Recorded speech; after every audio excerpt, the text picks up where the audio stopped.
Hello and welcome to my surprise batch 6 of my Poitin series. I wasn't supposed to do anything prior to Belfast Whisky Week, but I had help in higher places at the Swedish Post. They could locate my missing shipment and ascertain that it was faulty scanned by the collection point, meaning that it was heading back to Germany instead of going to me.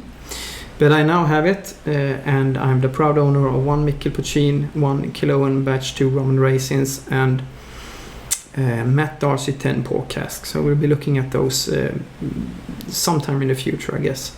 But today I'm looking at Micil Poitin because this is a Poitin series.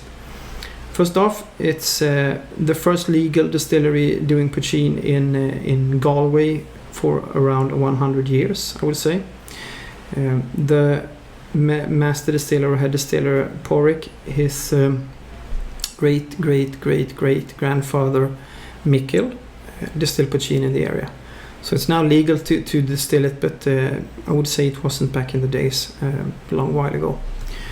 Glass bottle, but you can also see that it has some signs of being small and pretty manual setup. You can see the handwritings on the batch and bottle numbers, which I think is cool. It often shows that you have made something with love, I would say. Yeah, it has a 44% ABV. It's made up of 100% Irish grains and bog bean botanicals.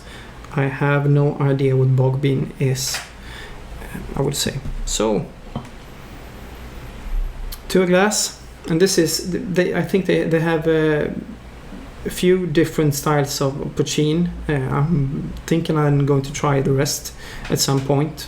We'll look into that. So this is the basic classic stuff that they have. And you remember I said that I make some sort of judgment on is it like a neat Poitin or is it a cocktail Poitin. I would say that you can use a neat Poitin in a cocktail with great success. I mean, you can use an Ardbeg in a Rob Roy, for example, but I prefer it neat, even though I have tried Rob Roys that are simply amazing. But like the Mad March here I looked at, I wouldn't really like that neat that much, but it worked very well in a cocktail. And the Teeling Poitin works well, nice, but like in its neat form, but it's more balanced and usable in a cocktail, I would say, as well. But this one,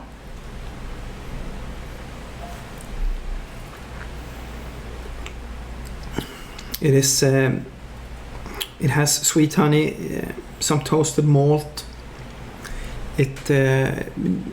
small spiciness, and it has a big complexity to it. I mean, it's one of those sippers that I like. Try the Tipperary, the Killowen, the Boiliac.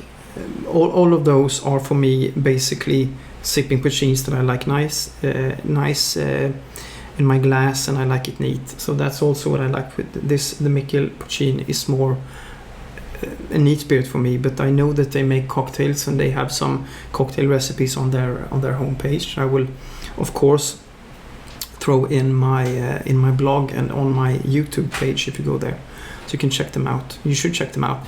They also make gin, so if you're not a Poitin drinker, which is very sad, you can check out their gin. This is one of those that I really think that I should try the other styles of Poitin that they have. Pretty much even should try the gin in due course when I can stop buying everything else I'm buying. So also doing a small tasting with the brand for Belfast Whisky Week on Saturday. So I have 3 minis. I'm not well aware what's in them. One of them should be this one. I haven't cracked them open yet. But this one is perhaps their heritage Poitin or something. One of them had a peat note, so I'm very excited for Saturday. And you can say that, I mean, it's a basic introduction pack. You got a glass, you got three pretty sturdy drams like this. You get to talk with a presenter, like perhaps someone from the distillery. I think the Poitin will appear and tell about his Poitin. And I think that's a cool and easy way to try out new spirits in their best form. So I mean, for next time when a festival is running, check out what you're interested in and pick up a few intro packs. It's not that expensive. I mean, 15 euros plus shipping. If you're a few guys or girls wanting to try something, you can always band together and solve shipping to one person. I mean, then it's deadly cheap just to try something new, something interesting that you will perhaps like. This Poitin I really like. Neat Poitin for me. Lovely. Buy it. Try it. Yeah, you should. So I'm going to leave you with this recommendation to try this Poitin, and I will also do a little closing joke before I end this, and it's more of a true story. I mean, it was back in the days when you two were playing at Croke Park, and you had the lead man or the frontman Bono. I mean, he's a humanitarian. He's a very good guy, and he's loved all over Ireland. Anyways, he was on the stage and he was clapping his hands like this, and he was saying, "Every time I clap my hands, a child in Africa dies." Silence was, I mean, total in Croke Park. It's a terrible thing, and it's probably true in some sense. So he clapped his hands like this. "Every time I clap my hand, a child in Africa dies." YouTube in the background, and one of the lads in the audience stood up and shouted, "Stop clapping your hands, you evil mother!" Boop. Yeah. So the future of this series will be that I will try to get hold of Ban Poitin, and if I get other stuff Poitin wise, I will review them. I have ordered some other stuff from Woliak that I will hopefully try in a few weeks or something like that.